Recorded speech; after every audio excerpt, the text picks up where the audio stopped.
Sebelum Anda duduk berarti bangkit dulu ya. Coba lihat kiri kanan, kasih senyum yang paling manis, katakan senang bisa melihat Anda di sini. Oh haleluya. Ya, silakan duduk Bapak Ibu Saudara. Wow, praise the Lord ya. Thank you praise and worship. Kita semua disukakan dengan puji-pujian yang ada ya. Jadi ingin menari melompat-lompat tadi ya. Saya kalau nggak ingat khotbah saya akan lompat-lompat tadi. Ya, saya banyak download dapat sesuatu. Ya, seperti janji saya minggu lalu, saudara, saya akan berkhotbah tentang seri kepemimpinan. By the way, hari ini ada kabar gembira, gereja kita di Nusa Dua pindah tempat yang baru dengan kapasitas ruangan yang lebih besar. Praise the Lord. Kasih tepuk tangan bagi Tuhan kita. Pastor Lani melayani di sana sepanjang hari ini dari ibadah umum sampai ibadah Army of God. Ya, hari ini karena untuk rumah Tuhan saya mengalah. Harusnya sore nanti saya harusnya lihat anak saya lagi ikut konser, ya bukan konser sih, konser mini gitu ya, musik gitu ya. Harusnya datang di sana, tapi sekarang hari ini adalah harinya Tuhan. Jadi papanya mengalah hari ini nggak datang ya. Papanya cuma lihat gladi bersihnya tadi malam aja, ngelihat saya sempat syuting, anak saya kasih support gitu ya ke dia untuk dia bisa main musik dilihat orang, melatih keberanian sebetulnya ya. Dan seperti janji saya akan khotbah tentang seri kepemimpinan. Ya, dimulai tadi dari pemimpin karena pilihan Tuhan. Tadi saya khotbah tentang bagaimana seorang muda namanya Yosua, meskipun tidak muda juga, umur 70, dipilih menggantikan Musa yang umurnya sudah 100 lebih. 100 mungkin bisa jadi sudah mendekati Musa mangkat, ya jadi mendekati 120. Selisih umur yang cukup panjang. Tapi Tuhan pilih hambanya. Ingat, kepemimpinan itu adalah pilihan Tuhan. Bukan karena kita, tapi karena Tuhan. Dan di ibadah hari ini saya khotbah tentang urapan 2 kali lipat tentang Elia dan Elisa. Nanti sore itu saya juga akan bicara tentang muda tapi dipercaya. Bagaimana seorang muda bisa mengembalakan, bahkan kalau Anda lihat gereja kita ini besar jumlahnya, ditambahkan terus sama Tuhan tiap minggu, kita ini belum apa-apa. Karena bagaimanapun juga total jumlah kita itu masih under 4.000 kalau Denpasarnya aja. Jadi kita minggu lalu menyentuh 3.800. Ya, kalau Natal dan Paskah nggak bisa disebut karena di situ katanya banyak Kristen napas. Natal dan Paskah aja datangnya. Ya, kalau Natal bisa 7.000, Paskahnya bisa 5.000 something, kemarin hampir 6.000 atau 6.000 ya, lupa saya. Nggak bisa dihitung. Tapi kalau rata-rata kehadiran kita ini 3.800, 3.700, 3.800. Kalau dibanding dengan Timotius menggembalakan, kita beda jauh. Ya, Timotius itu ketika dipercaya itu umurnya belasan. Tapi seorang muda pun bisa dipakai Tuhan. Kenapa dia dipilih? Tak kasih spoilernya aja sedikit. Dia itu punya karakter yang bagus. Makanya kadang banyak orang ingin dipakai Tuhan, dipercaya lebih lagi. Tapi seringkali tidak diimbangi dengan karakter yang tidak bagus. Ya. Dan tadi pagi saya nggak kupas tadi pagi ya, banyak hikmat yang saya dapat untuk dibagikan tadi pagi. Bagaimana Yosua yang muda juga dibanding Harun dan Miriam. Harusnya Harun dan Miriam punya kapasitas. Ingat ya, Musa itu bukan dipakai pemimpin sebagai seorang full time. Jangan salah, dia seorang nabi. Tapi sebetulnya kalau ditanya tentang Musa itu pemimpin politiknya untuk membawa bangsa Israel keluar dari bangsa Mesir menuju tanah perjanjian. Musa sendiri adalah seorang kepala pasukan sebetulnya, kepala militernya, ibarat orang itu jenderal tertingginya Musa itu. Karena untuk pelayanan imam itu ada Harun, untuk pelayanan nabianya ada Miriam. Tapi Tuhan pilih Musa dibanding 2 orang itu, bahkan menggantikan Musa dengan seorang yang mungkin secara kemampuan mungkin kurang. Tapi Tuhan pilih Yosua sampai bahkan Tuhan itu kalau sudah pilih seseorang, kabar baiknya adalah Tuhan itu tidak tinggalkan kita sendirian. Tuhan itu sudah sediakan jalan di depan. Anda kalau belajar ya tadi pagi Anda bisa dengarkan khotbah saya ajar tadi pagi, itu Yosua itu sudah disiapkan Tuhan. Tuhan tahu memimpin bangsa Israel nggak gampang, 2 juta orang. Dan orang kalau lihat Musa itu kalibernya beda, membelah lautan. Yosua itu cuma membelah sungai. Musa itu, orang kalau lihat Musa itu kayak lihat Tuhan. Karena hanya Musa yang bisa ngobrol dengan Tuhan itu begitu dekat. Tapi ketika Tuhan pilih Yosua, Tuhan ngomong sama Musa, Musa kamu doakan Yosua. Sebetulnya apa Tuhan tidak cukup untuk mengurapi Yosua? Cukup. Tapi kadang-kadang ya itulah manusia. Tuhan melihat kedalaman hati, manusia melihat manusia apa yang tampak juga. Makanya Tuhan minta bantuan Musa. Ayo kamu doakan Yosua di depan, kasih blessmu, kasih berkatmu. Supaya rakyat ini tahu bahwa Yosua itu pilihan Tuhan. Coba. Tapi seorang Yosua dipakai Tuhan pada akhirnya masuk ke tanah perjanjian. Bukan karena kehebatan, tapi karena dia adalah pilihan Tuhan. Kenapa kok dia dipilih sama Tuhan? Dengarkan khotbahnya tadi pagi ya. Dan nanti malam saya tutup dengan seorang yang hilang ya. Munculkan lagi tolong teman-teman. Tentang dipilih, dibentuk dan dijadikan Tuhan. Seorang yang dianggap tak terpelajar, seorang nelayan. Tuhan Yesus sendiri yang memilih dia. Mulai hari ini kamu jadi penjala manusia, bukan penjala ikan lagi. Dan apa yang terjadi? Seorang yang tak terpelajar bisa memimpin kegerakan di Yerusalem di waktu itu luar biasa sekali berkhotbah. 3.000 orang Yahudi bertobat, itu luar biasa loh. Itu 3.000 orang bertobat, bukan 3.000 hadir, 3.000 orang bertobat. Itu betul-betul pilihan Tuhan. Ya, nggak sabar untuk membagikan semuanya kepada Anda, tapi kita cukup bersyukur dengan kita mendapat yang satu ini. Ya, oke, buka dulu dengan saya di dalam Ulangan 28. Ulangan 28 di ayat pertama, perhatikan, dikatakan jika engkau baik-baik mendengarkan suara Tuhan Allahmu dan melakukan dengan setia segala perintahnya yang kusampaikan kepadamu pada hari ini, maka Tuhan Allahmu akan mengangkat engkau di atas segala bangsa di bumi. Katakan mengangkat kita. Ya, ternyata berkat Tuhan itu pertama-tama adalah Tuhan mau kita diangkat. Dan ini sangat relate banget dengan perjanjian baru ketika Tuhan Yesus berkata, kamu adalah garam dunia. Kamu adalah terang dunia. Yang namanya pelita lampu, tidak mungkin taruh di bawah, taruh di atas. Artinya apa? Sebagai anak Tuhan, Tuhan mau strata kita itu dibawa naik sama Tuhan. Katakan amin. Siapa yang mau dibawa naik? Siapa yang enggak mau? Angkat tangan, kita foto sebentar. Pasti ini sungkan, sungguh-sungguh mengharapkan. Cuma dia malu. Kita itu, Tuhan sudah lihat kita ini akan punya potensi untuk bisa berdampak buat sekitar kita, saudara. Ya. Ayat favorit saya itu Matius 5 ayat 16. Hendaklah terangmu bercahaya di depan semua orang supaya mereka melihat perbuatanmu yang baik dan memuliakan Bapamu yang di surga. Kata perbuatanmu yang baik itu bicara tentang pekerjaan. Apapun yang kita kerjakan itu goalnya nanti ketika itu pekerjaannya berhasil, goalnya itu untuk memuliakan Bapa di surga. Kapan itu bisa memuliakan Bapa di surga? Ya ketika kita berhasil. Anda tidak bisa ketika Anda masih di bawah mempengaruhi sesuatu itu nggak bisa. Jangan berpikir Anda punya pangkat kopral tapi bisa mempengaruhi sebuah bangsa, itu nggak bisa. Pengaruhmu nggak terlalu banyak di situ. Makanya kadang-kadang perlu promosi untuk, bukan kadang-kadang, harus ada promosi untuk Anda sampai ke level bintang supaya Anda bisa mempengaruhi paling enggak. Kalau bintangnya masih 1 masih juga berat, tapi bintangnya kalau sudah mulai banyak ditambah lagi, mulai ada. Makanya tadi pagi saya bilang, orang nggak berhasil, dia pintar ngomong, nggak ada yang suruh ngomong. Nggak dikasih kesempatan untuk ngomong. Tapi kalau orang berhasil, nggak bisa ngomong, akan dipaksa ngomong. Orang baru menang Oscar, dia dapat kesempatan langsung sekali ngomong, jutaan orang lihat. Langsung kata pertamanya, ini semua karena Tuhan Yesus. Wih, itu powerful sekali. Dampaknya itu langsung besar. Tuhan mau kita itu dibawa levelnya tinggi, itu berkat Tuhan. Katakan begini, mengangkat engkau. Ulangi lagi, mengangkat engkau.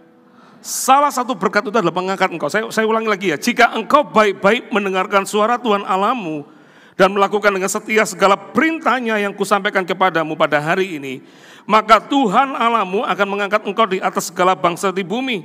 Segala berkat ini akan datang kepadamu dan menjadi bagianmu.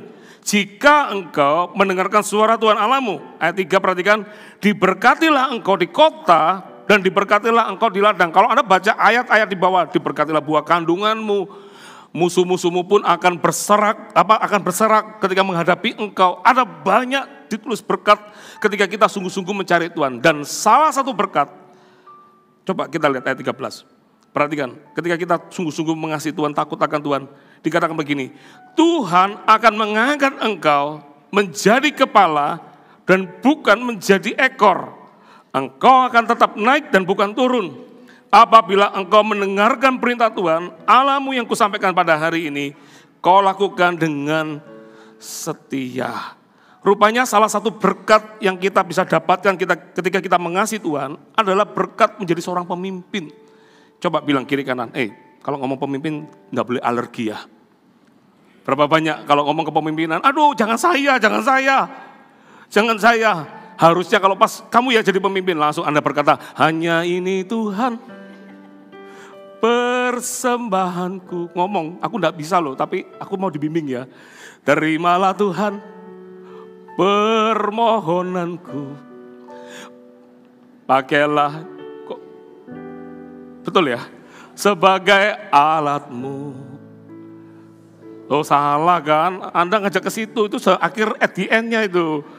Makanya saya sudah merasa ini salah ini ya.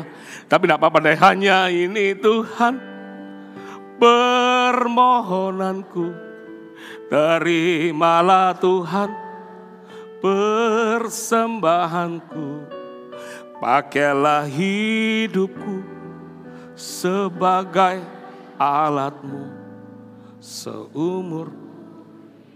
Perhatikan saudara, Tuhan mau kita menjadi seorang pemimpin.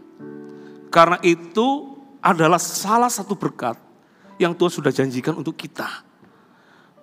Entahkah itu pemimpin di dalam perusahaan, karena tadi yang saya katakan Musa itu bukan seorang full time, Harunlah imam.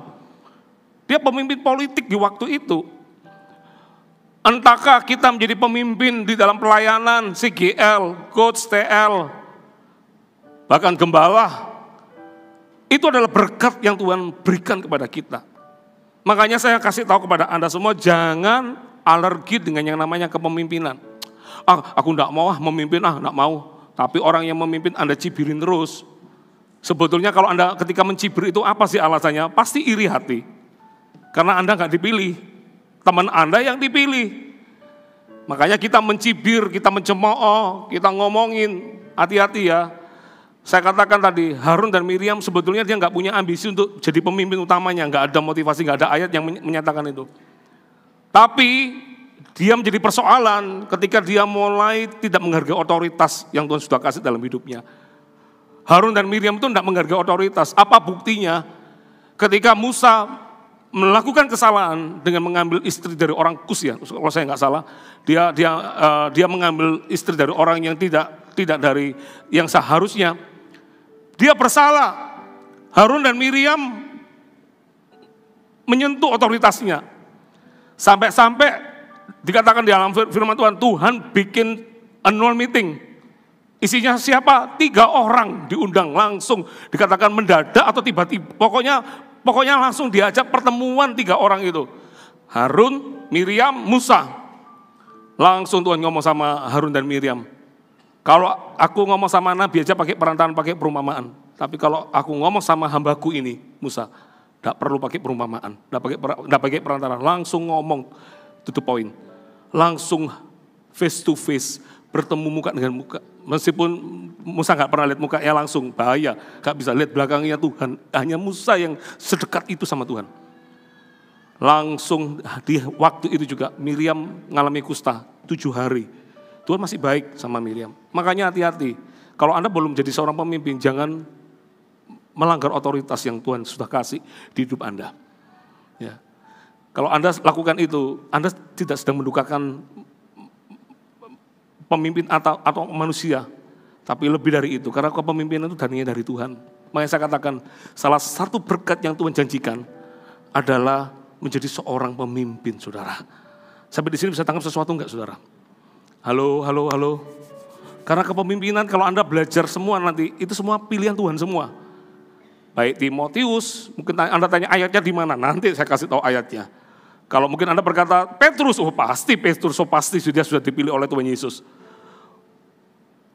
Yosua iya, Musa pun iya.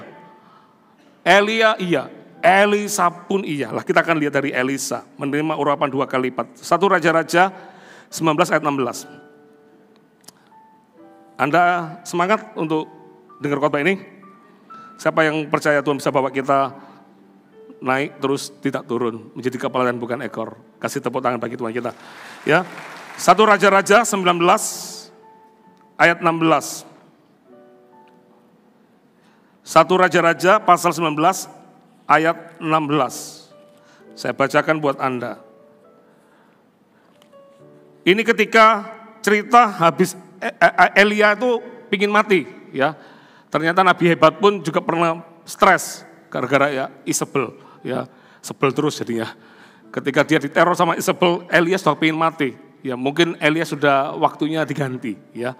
Makanya dalam pemimpin itu ada regenerasi segala macam itu biasa, ya. Tapi responnya harus bagus. Musa ketika digantikan sama Yosua, Musa nggak pahit hati loh. Musa itu nggak berkata, kok enak Yosua, kok enak. Enggak juga loh. Musa cuma disuruh lihat aja, tapi Tuhan itu setia. Dia yang berjanji, dia tepati. Buktinya apa? Meskipun Musa dengan tubuh jasmaninya nggak sampai ke tanah perjanjian, tapi dengan tubuh kemuliaan, dia sampai loh di tanah perjanjian. Kok tahu dari mana Pak? Itu ketika diajak Tuhan ngomong-ngomong di gunung yang tinggi, itu Musa datang di situ, Musa di sana. Kenapa Musa di sana? Tuhan itu setia. Dia yang berjanji, dia pasti menepatinya. Jadi jangan tanya sama Tuhan, ini kapan ya? Nggak usah, sudah jalanin aja. Pasti nanti terjadi di hidup kita. Katakan amin. Ya. Nah, Elia ini pingin mati. Tapi Tuhan itu setia ya. Tuhan enggak bawa dia mati. Di dalam dunia ini cuma 2 orang yang enggak mengalami mati secara fisik. Satu Elia, satunya siapa? Samuel, bukan. Satunya siapa? Siapa?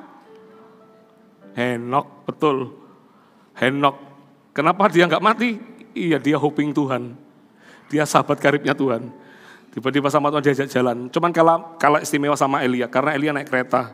Henok enggak tahu naik apa. Ya, dan enggak usah tanya naik apa, enggak perlu, enggak penting. Yang penting Henok dibawa ke surga langsung sama Tuhan. Lah, kita belajar, coba lihat. Di ayat 16. Ini firman Tuhan kepada Elia. Juga Yehu, cucu Nimsi, haruslah kau urapi menjadi raja atas Israel. Dan Elisa bin Safat dari Abel Mehola, katakan Abel Mehola. Harus kau urapi menjadi nabi menggantikan engkau. Ya, untung Elianya nggak pahit hati. Orang kalau nggak pahit hati digantikan pun nggak ada masalah kok. Ya, Tuhan pasti punya berkatnya tersendiri buat orang itu. Makanya jadi orang jangan mudah pahit hati. Tapi saya nggak kupas ini, saya mau kupas tentang Elisanya. Perhatikan, di 1 Raja-Raja pasal 19 ayat 19, coba kita lompat. Dikatakan perikopnya Elisa terpanggil. Setelah Elia pergi dari sana, ia bertemu dengan Elisa bin Safat yang sedang membajak dengan 12 pasang lembu, katakan 12 pasang lembu. Tafsirannya mengatakan Elisa ini dari keluarga kaya. Ya. Dia keluarga kaya, makanya dia sampai punya 12 pasang lembu. Dia ibarat orang ini mesinnya banyak, ibarat zaman sekarang traktornya banyak untuk bantu pekerjaan orang tuanya. Ini orang kaya. Dan ketika Elia datang, dikatakan sedang ia sendiri mengemudikan yang ke-12. Ketika Elia lalu dari dekatnya, ia melemparkan jubahnya kepadanya. Lalu Elisa meninggalkan lembu itu dan berlari mengikuti dia. Katanya, biarkanlah aku mencium ayahku dan ibuku dahulu, lalu aku akan mengikuti engkau. Jawabnya kepadanya, baiklah, pulang dahulu dan ingatlah apa yang telah kuperbuat kepadamu. Lalu berbaliklah ia daripada Elia. Ia mengambil pasangan lembu itu, menyembelinya dan memasak dagingnya dengan bajak lembu itu sebagai kayu api. Ia memberikan daging itu kepada orang-orangnya, kemudian makanlah mereka. Sesudah itu bersiaplah ia, lalu mengikuti Elia dan menjadi pelayannya. Saudara mau tahu kenapa Tuhan pilih Elisa? Kenapa Tuhan pilih Elisa? Langsung aja poin saya munculkan yang pertama, perhatikan. Karena Elisa ini seorang yang bertanggung jawab dan berintegritas dalam pekerjaannya. Ya. Kalau Yosua dipilih sama Tuhan itu karena Tuhan berkata, karena dia penuh dengan roh. Makanya tadi poin pertama saya, kenapa dia dipilih dari sekian banyak orang, jutaan orang di waktu itu? Karena Yosua itu intim sama Tuhan. Hanya ini Tuhan, dia intim sama Tuhan. Persembahanku, segenap hidupku, jiwa dan ragaku. Sebab tak ku miliki ketika Musa dan Tuhan bersekutu 40 hari.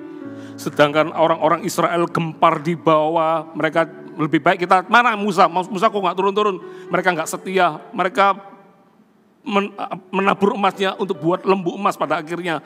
Membuat Tuhan sendiri. Yosua dikatakan ketika ditinggal sama Musa, Yosua tunggu di kemah. Ngapain Yosua tunggu di kemah? Boring loh itu. Tapi Yosua lebih memilih mendekat sama Tuhan.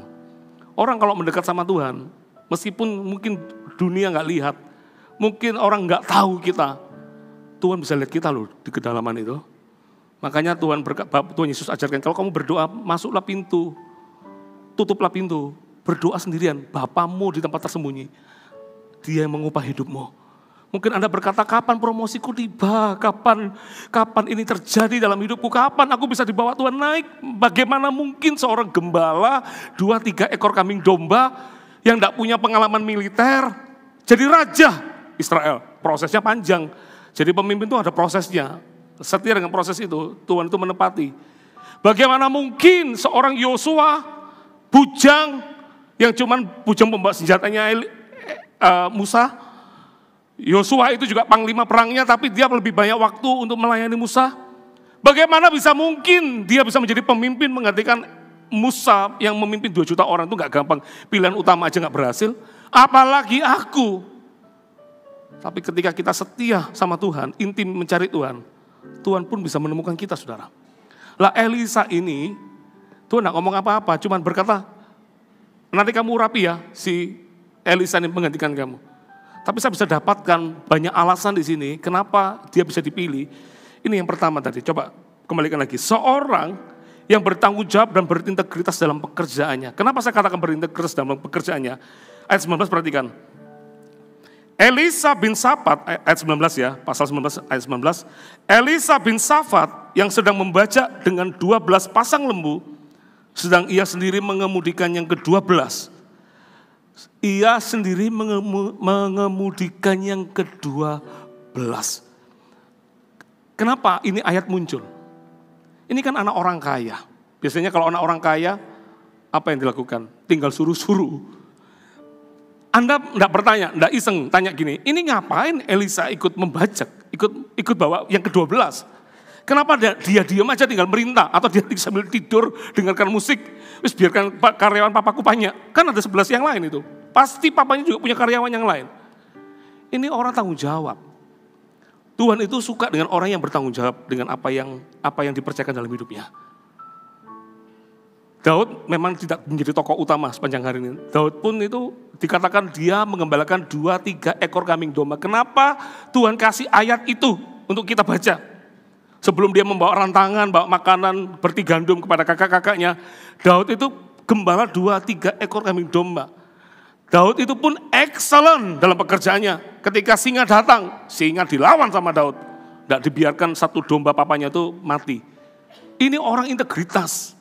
Anda mau dipercaya di dalam company orang lain, di dalam level lebih tinggi lagi. Kalau Anda tidak punya integritas dalam pekerjaan, bagaimana mungkin kita bisa dipromosi sama Tuhan? Halo, do you mudeng what I mean? Kalau Anda adalah orang yang suka malas di dalam pekerjaan, sedikit-sedikit lihat jam, kapan waktunya pulang ya. Atau mungkin ada orang yang kelihatannya jamnya panjang sekali, tapi nggak lakukan kerjaannya ya, nggak ada yang dihasilkan. Pokoknya dia merasa aku sudah bekerja hari ini. Orang bekerja itu prinsipnya sederhana. Kalau Anda dipercaya 5, hasilkan 5 lagi. Jadi 10. Jangan bertahan dengan apa yang Anda punya. Anda berkata pokoknya ini nggak rugi. Belum tahu Warren Buffett kalau kasih sebuah kata-kata kebijakan di perusahaannya. Yang pertama kata Warren Buffett, kalau kamu kerja di perusahaan saya yang pertama, apa ya saya lupa jadinya. Yang pertama, dilarang merugikan perusahaan. Yang kedua, baca lagi peraturan yang pertama. Jadi dia tidak punya peraturan yang lain. Saya ketemu orang, pengusaha, dia bilang begini, ada enggak ya orang yang bisa tak percaya? Kalau saya punya 2M, kalau saya punya 5M, kapan dia bisa kembalikan saya 5M ini berikut bunganya? Berapa, kalau bahasa orang investment kan ROI, berapa yang bisa saya dikembalikan ke saya untuk saya bisa menghasilkan sesuatu? Banyak kesempatan yang seharusnya bisa diberikan kepada kita kalau kita bisa dipercaya dalam pekerjaan kita, saudara. Katakan amin. Elisa ini adalah sebuah gambaran yang luar biasa. Meskipun dia anak, dia pemilik dari lembu ini, dia enggak ongkang-ongkang kaki. Makanya kenapa Tuhan pilih dia, Tuhan cari orang yang excellent dalam pekerjaan. Tadi saya bilang banyak orang itu kepingin punya gaji jenderal tapi kerjanya kopral, tanggung jawabnya kopral. Coba, ada yang mau kayak gitu enggak? Gaji jenderal. Dulu kan sering punya istilah itu kan, aku mau lo gajinya jenderal. Apalagi yang level kopral, biasanya iri dengan jenderalnya. Atau level karyawan, iri dengan presiden direkturnya. Saya pernah dulu kerja di sebuah perusahaan, teman saya ngomong, itu bosnya itu dulu, presidennya ini dulu ini saya yang training. Hebat dong teman saya, dia training presidennya. Tapi ironisnya, belasan tahun kemudian, puluhan tahun kemudian, ini yang anaknya yang ditraining, menjadi presidir di perusahaan itu. Teman saya, partner sama saya, orang baru. Apa yang salah? Ya salah pasti. Apalagi ada yang berkata, dulu saya kepala gudang, sekarang staf biasa. Berarti ada yang salah di situ. Artinya ada sesuatu yang mungkin kita nggak belajar. Sekalipun saya percaya proses itu, kayak Yusuf itu beda. Yusuf itu bukan dia gagal dalam pekerjaan. Diizinkan Tuhan melewati itu semua Yusuf itu. Tapi pada akhirnya nanti Tuhan akan bawa dia lompat lagi lebih tinggi lagi. Tapi berapa banyak orang minta dipromosi, tapi nggak pernah punya excellent dalam pekerjaannya. Mau tahu kenapa ada si GL yang dipercaya menjadi coach? Simple. Pasti si G-nya berubah, bertumbuh. Dari 1 CG menjadi banyak orang-orangnya. Dari membernya yang cuma 7 menjadi 14. Pasti, apalagi menjadi 14 jadi 28. Langsung dia dapat promosi. Kenapa seorang coach bisa menjadi seorang team leader? Tidak mungkin itu nepotisme. Tidak ada nepotisme. Saya pernah suatu kali ngomong sama satu bapak-bapak almarhum. Aduh, saya ingat beliaunya itu, mesti ingat. Ketika saya menjadi gembala di Jember, beliau itu yang temanin saya, ngantar saya masuk, saya tilik sigit-sigit. Beliau yang nganterin saya sambil naik mobil Panther warna kuning ya, LS, pokok LV atau whatever. Itu saya diantar sama dia. Suatu hari saya ngomong sama beliau, Pak, Bapak meskipun tidak menjabat apapun, saya bilang, tetap Bapak ikut duduk di depannya sama saya ya. Bapak itu saya tetap ingat. Buktinya sampai sekarang saya masih ingat, padahal beliau sudah meninggal. Saya bilang saya tetap ingat Bapak yang menemani saya ketika masa-masa itu. Ketika saya masuk belusukan ke Sigi-Sigi, Bapak yang pasang badan temenin saya. Saya akan ingat Bapak tidak usah lakukan apapun, Bapak saya hargai. Sungguhan hubungan kita itu bukan karena jabatan, tapi hubungan kita itu karena saya ingat sejarah itu. Saya tidak akan lupakan sejarah itu. Tapi sejak hari itu, Bapak itu tiba-tiba Siginya ngalami nggak multiplikasi, tapi sejak hari itu Siginya jadi booming, boom, merintis di Krian, merintis di mana, jadi booming Siginya Bapak ini. Anda tahu kalau ada orang dipercaya lebih lagi, tentunya orang itu pasti excellent dalam pekerjaan. Halo, Anda nggak mungkin bisa ngalami promosi kalau Anda sendiri nggak rajin dalam pekerjaan. Ini loh Elisa Nabi, dia rajin dalam pekerjaan. Seorang yang sudah punya usaha, punya pekerjaan hebat, papanya orang kaya, tinggalkan semuanya untuk jadi pelayan, jadi seorang pelayan Tuhan, seorang nabi ini. Tuhan tidak pilih orang itu karena benda-bendi, bukan. Tuhan kalau pilih seseorang, Tuhan sudah lihat kurikulum vitae-nya, orang itu CV-nya dilihat. Mungkin kita tidak pernah sodorkan CV kita, dari sehari-hari Tuhan sudah lihat CV kita. Ini orangnya bangun pagi apa enggak, atau bangunnya selalu main snooze ya. Snooze ya, betul ya?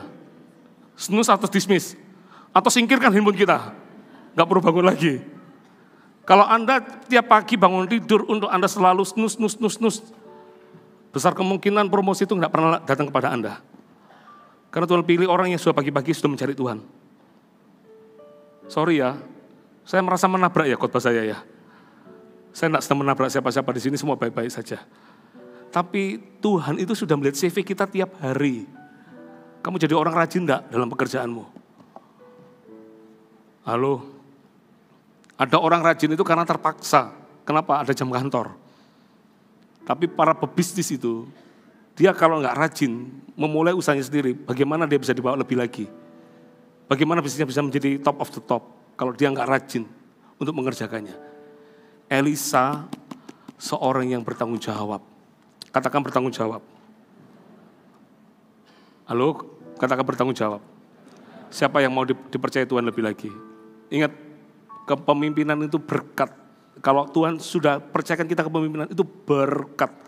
Dan berkat selalu dimulai dari orang yang tanggung jawab dengan apa yang Tuhan kasih. Setia dalam perkara yang kecil, Tuhan akan percayakan kita perkara yang besar. Apa yang Tuhan taruh dalam hidupmu, hargai itu. Tuhan, aku cuma punya kios bakso, rombong bahkan. It's okay dengan rombong bakso. Anda setia meramu baksomu dengan baik. Nanti jadi dari satu rombong bakso itu bisa punya 4 cabang dan punya Pajero pada akhirnya. Loh kok menyebut merek. Dia bisa bangun rumahnya. Kenapa? Ya dia pintar, dia buka baksonya di depan gereja. Ya makanya gereja itu membawa berkat buat sekitarnya. Dia jualan bakso hanya di depan itu aja sama sekolah. Punya mobil yang tidak semua orang bisa punya juga di situ. Hanya dimulai dengan kios bakso kecil, rombong bakso kecil. Saudara, promosi akan datang kepada siapa yang bisa dipercaya sama Tuhan. Hanya ini Tuhan. Tuhan lihat hidup kita, persembahanku setiap hari yang kita lakukan. Segenap hidupku, jiwa dan ragaku. Sebab tak ku miliki, gak apa-apa, gak punya apa-apa. Harta kekayaan, tapi aku punya excellent yang cukup berarti. Nanti ada masanya Tuhan akan bawa kita naik. Untuk ku persembahkan, hanya ini Tuhan permohonanku. Terimalah Tuhan persembahanku. Pakailah hidupku sebagai alatmu. Saya sebetulnya gak ingin cerita ini, tapi tiba-tiba muncul aja. Dulu saya kerja di sebuah perusahaan itu, tahun ketiga itu sebetulnya saya dapat promosi untuk saya dijadikan kepala ekspor impor. Alasannya sederhana, kalau saya dikirim ke Tanjung Perak, ada masalah dengan namanya red line, jalur merah. Itu berarti barang perusahaan kita itu dicurigai ada sesuatu, harus diperiksa sama bea cukai. Saya kadang-kadang bisa aja perusahaan kita kan bekerja sama MKL. Apakah masih sama namanya MKL? Yang tugasnya mengeluarkan forwarding ke MKL lebih kecil lagi. Itu biasa jasa untuk mengeluarkan barang kita. Lah perusahaan kita itu sudah bayar perusahaan ini untuk membantu kita. Lah anehnya waktu itu kalau pemeriksaan selalu ditetapkan di jam makan siang. Kalau nggak jam makan siang selalu jam pulang kerja. Itu nggak ada kuli, saudara, kulinya pulang. Kalau kita mau pakai kuli di waktu itu, bayarnya gopek jeng, 500.000 di zaman itu sudah mahal. Company saya pasti keberatan kalau bayar itu. Saya nggak tahu kenapa dilakukan itu, saya nggak tahu, saya juga nggak berani berandai-andai. Tapi biasanya teman saya kalau disuruh melakukan di Perak itu, Tanjung Perak itu, teman saya pasti pulang membawa kabar ke manajer, kita kena penalti. Ya. Karena kita disuruh bayar ini, bayar itu. Karena kita nggak mau repot. Anda tahu suatu hari, perusahaan kita ini mengimpor mesin cuci 6 kiloan. Ya, 6 kiloan. Sore hari, kulinya sudah pulang. Ada sirenenya bunyi. Kalau tiap jam 4 sore itu pulang. Bea cukainya ngajak saya ketemunya jam 4 lebih 15, saudara. Bayangin. Kulinya sudah pulang. Gampang dia berkata gini. Setelah saya lihat stafelnya ini, banyak kayaknya ini ada kecurangan. Ini harus dikeluarkan. Kita hitung. Itu 1 kali 40 saudara mesin cuci. Bawa ke situ itu pakai forklift dengan ada paletnya itu diangkat satu-satu. Lah ini kulinya nggak ada. Saya sudah enggak pakai ngomong yang lain. Saya ngomong sama orang PJTKL ini, MKL ini. Saya bilang kita berdua yang mengeluarkan mesin cuci. Nggak ada kuli. Hah Pak, sungguhan Pak? Iya, mau siapa lagi? Akhirnya tau nggak, tak turunkan mesin cuci 6 kiloan itu saudara, nggak pakai forklift, satu-satu diangkat. Makanya kalau Anda lihat saya ada penontolan sedikit, itu bukan karena fitness. Pernah angkat mesin cuci. 6 kilo saudara, sampai keluar 5 mesin cuci. Bea Cukai bilang, sudah, aku tahu ini jujur. Ya nggak mungkin nggak jujur kalau tak keluarkan semua di situ. Dalam hati saya, kenapa nggak dimulai dari 1 mesin cuci keluar langsung jujur gitu loh ya. Nunggu 5, 6 kan balikkan lagi saya 5, 6 lagi. Masih nggak apa-apa ini. Kadang-kadang ngomong gini, saya carikan item 345 dari 1000 item. Zaman itu beli barang di China, itu kayak orang peracangan, tulisan tangan segala macam. Itu ya ampun, 1 kali 40 masuk ke kontainer itu, cari item 346, itu susah. Kayak ibarat orang mencari apa tuh di lubang jerami itu, nyari peribahasanya itu, ya kayak gitulah ya. Cari jarum, itu cari, itu saya dengan baju seragam saya putih dan biru, itu masuk ke situ.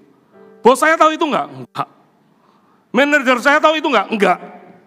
Tapi yang saya tahu adalah ketika saya pulang, saya akan memberikan laporan, beres hari ini, enggak ada masalah dengan custom clearance. Custom clearance paling banyak kalau ketemu saya, paling dia berkata, bos masa nggak ada yang lain. Akhirnya saya kasih oleh-oleh kaset apa, kan itu kan kerjanya di kaset Maxell itu. Iya Maxell ya, betul ya. Masih ikut zaman itu, berarti sama tua kayak saya. Kaset itu kaset itu kasih paling banyak itu. Saya datang dengan ke manajer saya bilang semua beres, gak ada segala macam. Anda tahu sementara saya kembali ke kantor saya, dokumen saya numpuk. Itu kalau saya nggak tanda tangan, nggak keluar itu dokumen untuk importnya. Jadi kadang-kadang saya perlu pulang sampai lembur malam-malam. Saya jarang lihat matahari terbenam. Jarang, puji Tuhan ditaruh di Bali lihat sunset. Waktu itu gak pernah lihat matahari terbenam. Gaji saya nggak ditambah. Saya nggak dapat jempol. Oh bagus ya kerjanya enggak. Oh kotor ya bajunya enggak. Ada yang memuji di situ. Tapi saya tahu Tuhan yang melihat di situ. Anda mau dipercaya lebih, mulai dengan excellent dengan apa yang Tuhan taruh di hidupmu. Dipercaya papa mamamu apa, do the best. Jangan sampai diingetin terus berbulan-bulan, bertahun-tahun. Fosil Anda harus do the best. Tidak usah diingetin, pokoknya simple, kerja itu apa? Dipercaya 5, kembalikan 10. Percaya 2, kembalikan 4. Jangan bilang, saya sudah bekerja hari ini. Pertanyaan saya, sudah berbuah enggak apa yang kamu kerjakan? Hanya ini Tuhan. Ini poin 1 kenapa enggak selesai-selesai ya? Persembahanku, segenap hidupku, jiwa dan ragaku. Dipercaya ibu rumah tangga, it's okay. Masalah yang terbaik. Pastor Lani itu sebetulnya kalau ditanya hobi yang paling utama itu bukan masak. Pastor Lani itu hobi bersih-bersih. Kita punya 1 kamar itu kalau saya pulang pelayanan, pulang kaget lemari bisa pindah, saudara. Bisa merubah desainnya segala macam, itu Pastor Lani. Tapi menginjak tiap-tiap tahun, masakan istri saya enak loh. Gak usah percaya gak apa-apa. Soalnya banyak orang berkata, aku gak percaya, minta dicicipin soalnya ya. Jadi gak usah percaya, gak apa-apa. Istri saya masak, pagi-pagi berangkat sebelum ngantar anak saya sekolah. Istri saya pasti memastikan masak. Kalau papa-papa itu lebih gampang, belikan roti, kasih selesai berangkat. Bila perlu, kasih uang, QRIS ya nanti ya, makan di sekolah, itu papa. Mama itu rela potongnya ayam, bangun paling pagi, masih kerja. Ini nggak ada orangnya ini, orangnya lagi tidur 2. Masih kerja, malam take care anaknya, vitamin satu-satu dipersiapkan, nggak abai di situ. Kalau Anda lihat kenapa kita dipercaya, saya nggak berani deh, jangan kita ini masih banyak kurangnya. Tapi kalau Elisa dipilih sama Tuhan mengganti Elia, ini orang the best di pekerjaan. Jadi orang itu jangan cuma mimpi, minta benar, mimpi boleh. Tapi action itu mulai dengan langkah sederhana. Lakukan yang terbaik, apa yang Tuhan percayakan di hidupmu. Amin. Gemes aku. Amin. Apapun dipercayakan, do the best. Apapun, do the best. Tidak usah dilihat orang, bos, tidak lihat bos, aku ngerjakan ini, tidak usah. Lebih baik dilihat Tuhan. Kalau kualitasmu, audiensmu itu Tuhan, Mau dalam segala musim, mau dalam segala apapun, Anda akan the best di situ. Kasih tepuk tangan bagi Tuhan kita. Yang kedua, kenapa Elisa dipilih? Ini loh, yang kedua. Selalu respon dalam panggilan Tuhan dan tidak ragu akan panggilannya. Kok tahu dari mana, Pak? Coba lihat di ayat 20. Dari 19 akhir ya. Ketika Elia lalu dari dekatnya, ia melemparkan jubahnya kepadanya. Lalu Elisa meninggalkan lembu itu dan berlari mengikuti Elia. Katanya, biarkanlah aku mencium ayahku dan ibuku dahulu, lalu aku akan mengikut engkau. Ini orang tanggung jawab betul ya. Dia tidak laleh, dia pamitan dulu. Tidak tiba-tiba, bye Pama, enggak gitu. Pulang dulu dia, pertanggungjawaban, totalan lembunya tadi segala macam. Tapi coba lihat, ini menarik. Jawabnya kepadanya, baiklah pulang dahulu dan ingatlah apa yang telah kuperbuat kepadamu. Lalu berbaliklah ia daripada Elia, ia mengambil pasangan lembu itu, menyembelinya, memasak dagingnya dengan bajak lembu itu sebagai kayu api. Ia memberikan daging itu kepada orang-orangnya. Kemudian makanlah mereka. Sesudah itu bersiaplah ia lalu mengikuti Elia dan menjadi pelayannya. Tuhan itu suka dengan orang yang selalu siap sedia. Ada banyak orang itu butuh didorong, sampai kadang dipaksa-paksa, diseret-seret. Iya aku mau. Kenapa enggak jadi orang yang begitu berkata, ikutlah aku, yes ikut. Saya pernah dengar seorang bos, anak buahnya itu disuruh meeting jam 12 malam pun dia selalu siap loh. Tuhan itu juga suka orang yang suka available. Ingat ya, beberapa hari kemarin kita dengar khotbah itu available. Itu tidak cari orang hebat. Kenapa ketika Musa 40 hari bersama Tuhan, ayatnya dikatakan Yosua tidak meninggalkan kemah. Dia standby, available. Dia bisa nggak turun ke bawah, guyon-guyon sama teman-teman di bangsa Israel di waktu itu. Dia lebih pilih standby. Dengan kata lain, kalau pas Musa perlu, dia selalu siap. Yos. Siap, Musa. Dia selalu siap. Makanya gak heran Tuhan pilih si Yosua itu. Sama dengan Elisa ini. Ini gercep banget. Dia lagi kerja ini, tiba-tiba ikutlah aku. Gak tanya siapa kamu. Tiba-tiba, yes, ikut. Dan yang lebih menarik lagi, dia potong lembunya. Dengan kata lain itu simbolis. Dia potong lembunya dengan kata lain, bye-bye lembuku, tak cintai kamu. Tapi sekarang tak persembahkan kepada Tuhan. Dengan kata lain ini, ketika dia memutuskan untuk melayani Tuhan, tidak ada second opinion. Tidak ada pilihan kedua di hidupnya. Kalau Anda dalam prinsip bekerja selalu ada pilihan kedua, Anda tidak akan bisa excellent. Dapat sesuatu enggak ya? Kalau Anda dalam prinsip bekerja, Anda sudah mikir, ini habis ini aku tak pindah lagi, segala macam. Anda tidak akan bisa berbuat di situ, karena fokusmu sudah berubah. Elisa ketika dipanggil, tidak ada istilah no turning back. Makanya ada bahasa simbolisnya, lembunya langsung dipotong. Bukan lembunya orang, lembu papanya, lembunya dia mungkin yang dipotong. Dua itu langsung dibuat makan, dipersembahkan. Kayu bajaknya pun itu loh, dibakar juga jadi korban bakarannya. Dengan kata lain, aku akan kembali lagi untuk ini. Tidak ada dia mikir gini, aku akan turning back untuk balik lagi. Orang kalau sudah bisnis atau apapun, meskipun dalam bisnis bisa gagal, tapi kalau planningmu sudah berkata, jangan gagal, ya gagal sungguhan. Nanti pasti gimana segala macam, ya pasti gitu juga. Dalam prinsip bekerja itu, no turning back. Aku dipercaya ini, tak lakukan dengan setia. Aku akan fight untuk ini, aku akan berjuang sampai akhir. No turning back. Kalau Anda punya prinsip selalu turning back, tidak dipilih Anda sama Tuhan. Sama di perusahaan, Anda tanyain, kenapa kerja di sini? Ya saya coba-coba, ya sudah besok coba-coba lagi ya. Enggak usah kerja di sini. Tidak ada kata coba-coba. Sekali melangkah, sudah bakar kapal untuk berkata, aku setia, aku akan jalani. Terlepas nanti kalau Tuhan memanggilku di kesempatan yang lain atau segala macam, aku selalu siap juga di situ. Tapi selama dikasih kesempatan, tidak ada istilah second opinion. Satu ini yang terbaik tak kerjakan. Amin. Amin. Anda diangkat jadi CGL, jangan mikir nanti aku tak jadi member lagi ya. Jangan.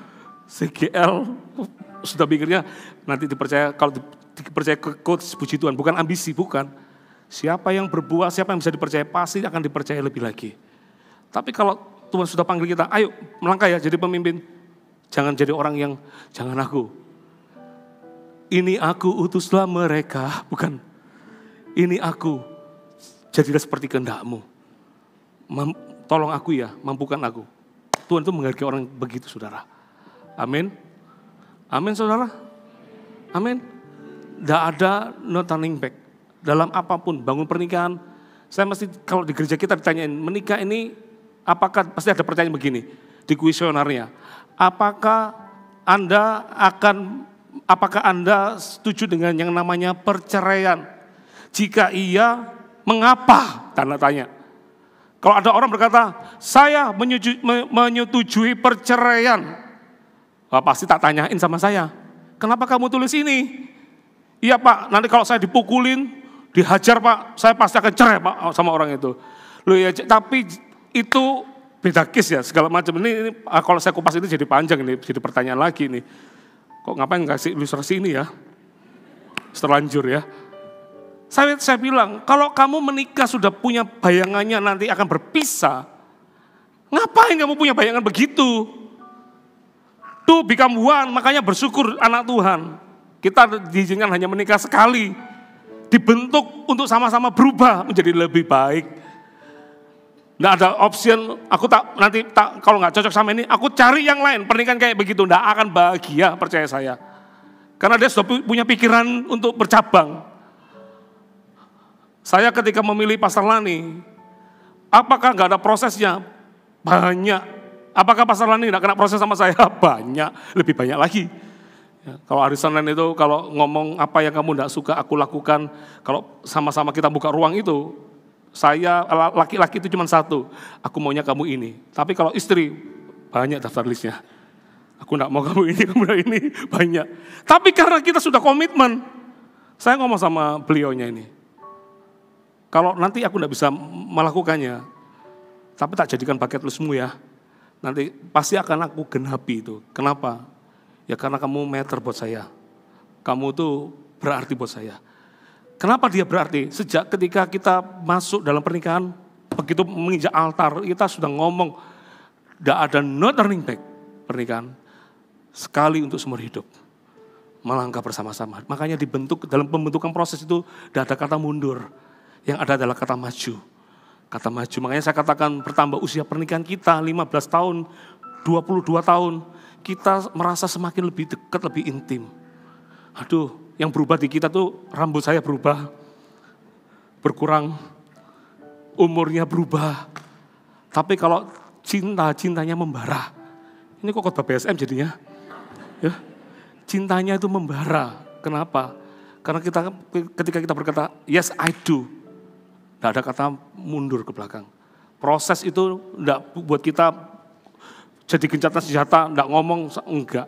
Kita memutuskan, kita break sebentar untuk mikir doa, setelah itu cepat kembali lagi. 22 tahun, pernikahan kita, thank God, terima kasih Tuhan, jaga ono Tuhan. Tadi malam saya berdoa Tuhan, kasih panjang umur buat Pastor Lani Tuhan, aku enggak bisa hidup tanpanya. Kasih berkat ya Tuhan, tolong jaga istriku. Kemarin saya dengar ada apa di gereja, langsung saya masuk grup itu. Saya tanya, kenapa ini, ada apa? Karena saya tahu istri saya khotbah di situ, ada apa? Gitu. Saya berdoa Tuhan kasih panjang umur buat istriku. Karena sejak pertama kali 22 tahun yang lalu, ketika saya berkata yes I do, tidak ada istilah no turning back. Melangkah maju. Dalam prinsip bekerja, pelayanan, kalau Anda selalu berkata no turning back, sekali dipanggil, aku akan setia. Tuhan akan bawa kita terus naik. Itu kan berkat dari Tuhan. Amin. Dapat sesuatu enggak, saudara? Ya, nanti kalau Tuhan memanggil kita, langsung berkata, aku jawab ya. Mampukan aku ya Tuhan. Saya sering ngomong Tuhan, aku enggak mampu. Tapi kalau Engkau yang suruh, aku melangkah maju Tuhan. Aku akan melangkah maju. Amin. Yang terakhir, yang ketiga, Anda dapat sesuatu? Minta maaf ya, mundur sedikit waktu ya. Yang ketiga, ini. Apa yang membuat Elisa dipilih menerima urapan 2 kali lipat menggantikan Elia? Karena yang ketiga, dia berjalan dan mengikuti visi Tuhan melalui pemimpin yang sekalipun ketika melakukannya itu tidak mudah. Ya. Coba kita lihat ayat terakhir saya di dalam 2 Raja-Raja pasal 2. 2 Raja-Raja pasal 2. Dikatakan Elia naik ke surga. Saya nggak bisa kupas banyak ya, garis besar aja nanti PR-nya Anda buka di rumah, 2 Raja-Raja 2 ini. Itu dikatakan Elia menjelang naik ke surga. Ketika Elia sampai di Betel, Elia ngomong sama Elisa, di ayat 2 dikatakan gini, berkatalah Elia kepada Elisa, baiklah tinggal di sini, sebab Tuhan menyuruh aku ke Betel. Tetapi Elisa menjawab, demi Tuhan yang hidup dan demi hidupmu sendiri, sesungguhnya aku tidak akan meninggalkan engkau. Lalu pergilah mereka ke Betel. Salah satu alasan kenapa Tuhan memilih Elisa, ini orang setia. Dia setia terhadap visi yang Tuhan taruh. Betel perlambangan rumah Tuhan. Kalau kita dalam rumah Tuhan, ikut dalam kegerakan, itu gampang. Banyak orang ketika mengalami kasih mula-mula, waduh, nggak kepingin kemana-mana. Dulu saya kemana-mana tuh selalu bawa radio, ya, bukan TV yang saya bawa, berat TV. Tapi radio itu saya dengarkan, radio Sangkakala, radio Batara Yuda, itu saya dengerin radio itu. Berangkat kerja, nggak akan berangkat sebelum renungan dulu pagi. Jadi komitmen itu terus. Tapi namanya orang hidup kadang-kadang masa transisi. Ketika dalam mengalami Tuhan, masih bisa di dalam Tuhan. Sama kayak Elia sama Elisa. Elia bilang, Elisa, stay di sini, kamu berhenti. Aku disuruh ke Betel. Kamu stay di sini ya. Tapi Elisa berkata, tidak, aku akan ikut engkau. Ayat 4 perhatikan. Berkatalah Elia kepadanya, hai Elisa, baiklah tinggal di sini, sebab Tuhan menyuruh aku ke Yeriko. Tetapi jawabnya, demi Tuhan yang hidup dan demi hidupmu sendiri, sesungguhnya aku tidak akan meninggalkan engkau. Lalu sampailah mereka di Yeriko. Yeriko bicara tentang tembok yang besar, tantangan terjadi. Orang ikut Tuhan itu musimnya pasti akan berganti. Kalau dalam battle gampang untuk ikut Tuhan. Disuruh kemana? Oh oke, berangkat, go. Karena kasih mula-mula.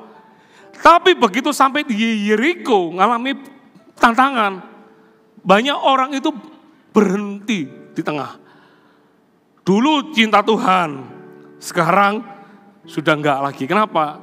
Iya dulu masih single, sekarang sudah punya keluarga, punya suami. Aku harus menyenangkan suamiku, aku harus menyenangkan istriku. Saya menikah, suami istri.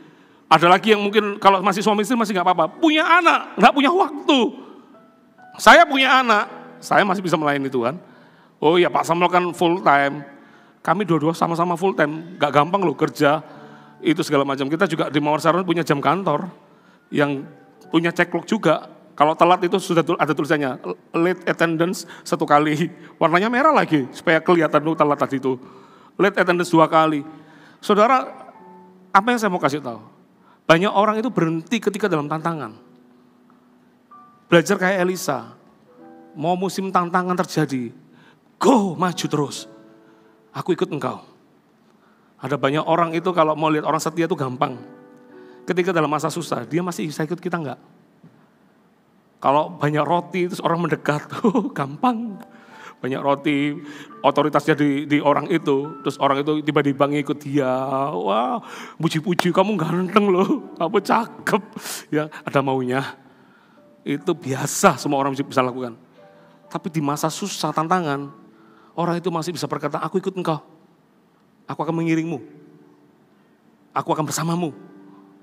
Tuhan itu menghargai. Sama kayak Ruth Naomi. Naomi pulang dalam kesusahan, Ruth tidak tinggalkan. Dia berkata, bangsamu, bangsaku, Tuhanmu, Tuhanku. Tuhan angkat dia pada akhirnya. Tuhan menghargai orang yang punya iman itu teguh di dalam Tuhan. Tidak jadi orang gampang mundur, gampang berkata, aku tak mundur yang tidak mau pelayanan lagi. No. Mau diurapi 2 kali lipat. Tantangan dilewati.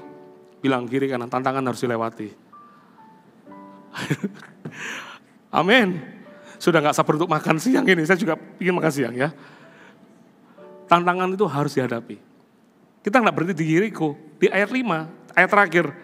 Dikatakan itu, ayat 5 itu pada waktu itu mendekatlah rombongan Nabi yang ada di Yeriko kepada Elisa. Serta berkata kepadanya, sudahkah engkau tahu bahwa pada hari ini Tuhanmu akan diambil daripadamu oleh Tuhan, terangkat ke surga? Jawabnya, aku juga tahu. Diamlah. Ayat 6, perhatikan. Berkatalah Elia kepadanya, baiklah tinggal di sini, sebab Tuhan menyuruh aku ke sungai Yordan. Yeriko tantangan, battle rumah Tuhan. Sungai Yordan, pemurnian, mati dari kedagingan. Anda kalau mau dipakai Tuhan lebih lagi, Anda harus melewati sungai Yordan itu, baptisan selam itu. Anda harus tanggalkan daging Anda. Kalau Anda mau dipakai Tuhan besar, Tuhan tidak cari orang hebat. Musa membelah lautan, Yosua membelah sungai. Tapi Yosua, Anda kalau belajar Alkitab, dia pernah menghentikan matahari. Bukan Yosua yang menghentikan matahari, Tuhan. Itu mataharinya tiba-tiba dibikin gini aja sama Tuhan. Kan bumi dan segala isinya kan Tuhan, tumpuan kakinya bumi ini. Bagi Tuhan gampang nggak mandekan matahari sama Yosua minta perpanjangan waktu. Kita kadang-kadang bilang gini, tolong jamnya dimatiin. Percuma jamnya dimatiin di sini, jam di sana masih tetap jalan. Jadi jammu tidak berubah. Tapi di zamannya Yosua, matahari berhenti. Yosua perang itu, sampai masih terang itu perang. Tuhan urapi Yosua, matahari berhenti, tidak kalah hebat sama Musa. Tapi untuk sampai ke sana, Anda harus mati daging. Mau bisnismu, mau dipercaya lebih lagi bisnismu, punya omset lebih banyak. Anda harus mati daging. Kalau masih dagingmu banyak, dapat berkat konsumtif, dapat berkat ganti handphone, dapat berkat ganti ini, dapat ya enggak berkembang bisnismu. Atau Anda ikut orang, dagingnya enggak disalib, maunya gampang, maunya enak, tidur bangun siang, sore juga sudah tidur. Datanglah kemiskinan katanya. Kalau Anda tidak menyalipkan daging, bagaimana Tuhan bisa bawa kita lebih lagi? Tantangan mundur, daging, waduh enggak mau. Anda harus kikis daging ini. Kayak Elisa, aku tetap ikut di Sungai Yordan, aku mau tetap ikut kematian daging, aku mau ikut. Makanya enggak heran ketika Elia tanya sama Elisa, apa yang kamu mau aku perbuat? Aku minta urapan 2 kali lipat. Elia bilang gini, permintaanmu sulit. Tapi kalau kamu bisa lihat aku terangkat, kamu bolehlah ikut aku. Ya, Anda bayangin ya, dia nggak boleh berkedip, lihat Elia itu gak gampang loh. Maaf ya, Elia mungkin lagi pup, itu kan kematian daging buat dia. Dia ngeliatin Elisa nggak boleh hilang dia. Mungkin lihat kepalanya pokoknya, lihat kepalanya. Mungkin itu kan gambaran di desa-desa ya, saya nggak tahu ya. Pokoknya intinya pokoknya dia nggak diizinkan, dia tetap setia. Lihat visinya kemana nih, dia akan ikut. Dan Tuhan hargai itu.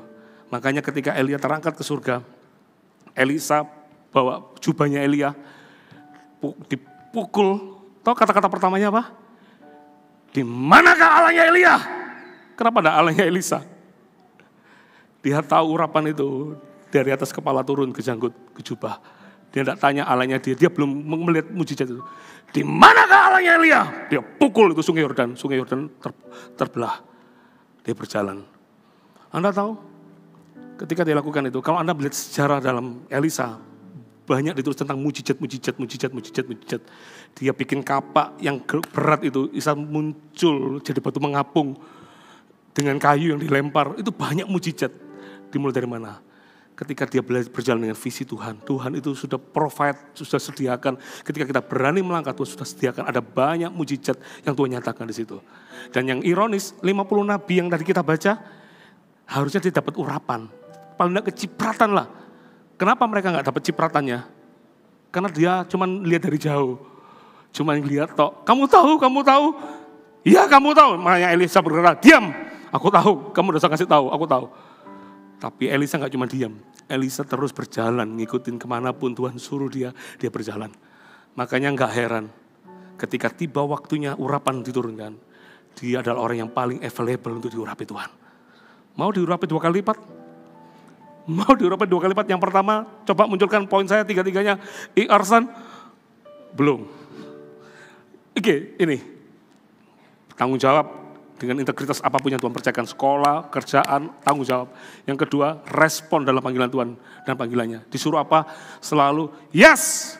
Yang ketiga, ini. Setia, berjalan dengan mengikuti visi Tuhan melalui pemimpin sekalipun tidak mudah melakukan.